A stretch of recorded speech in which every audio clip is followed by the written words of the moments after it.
the artificial intelligence has been an incredible adjunct to the practice. And on the patient-facing side, we've been using it for a little over 2 years. And diagnostically on CT scans, it's in very short time, less than 7-8 minutes, giving us segmentations of CT scans so I can demonstrate to a patient exactly what's going on without them having to be able to relate to a more conventional radiographic type of image on CT slices or our conventional CT imaging.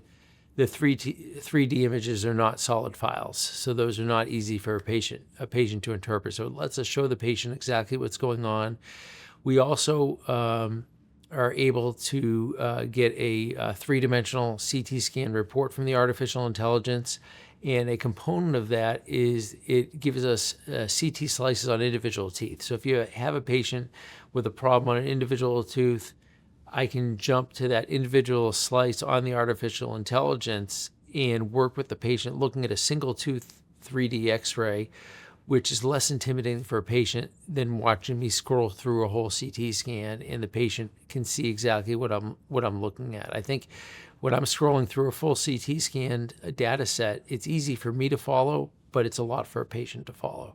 And then we're able to take those segmented images, which are 3D solid files, and import those into planning software to do our implant planning. And that lets us, work seamlessly without the use of other laboratories to do all our implant planning. And we print all of our dental implant surgical guides now today.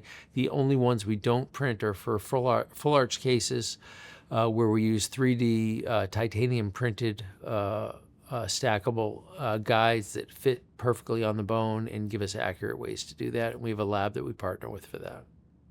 It's really interesting that some of it goes back 20 years. So it's in 2005 that piezo surgery came into my hands, commercially available through the FDA. And this lets me extract almost any tooth or tooth root without touching the gum or the bone in a negative way.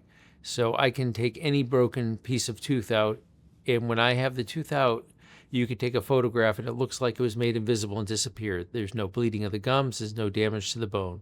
So that's number one.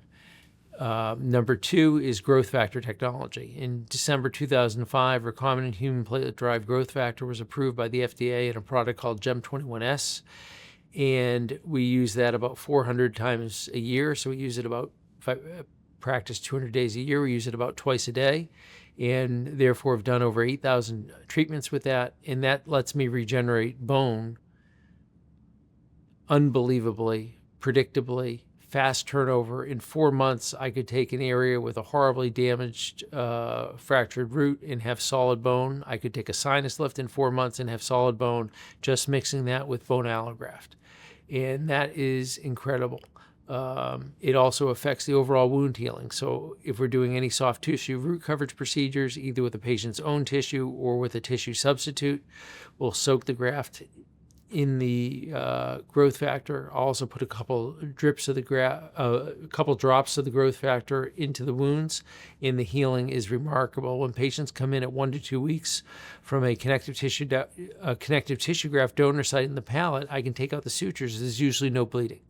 And same with the surgical recipient site. And so the pace of healing is just incredible, and the predictability.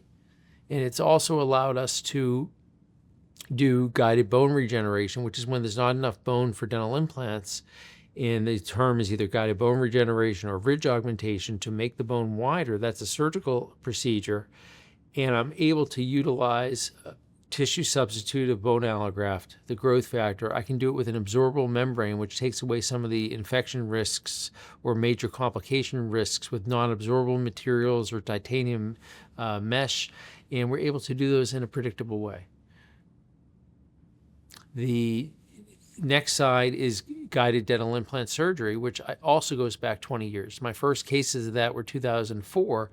One of the big differences, up until 3 years ago, I needed a lab to do segmentation of the scan for me to give me solid files that I could see where there was bone, where there was teeth.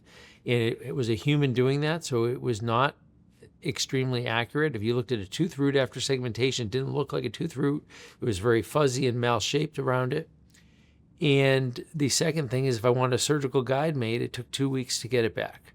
Today, I could see you this afternoon. I've had patients come in the morning, send them out to lunch, and have them come back at 3 o'clock and have the surgical guide ready for the surgery, because it only takes about 15 minutes to do the surgical planning and about 30, 40 minutes to print the guide. So it's a huge change in how we can manage the process of the care.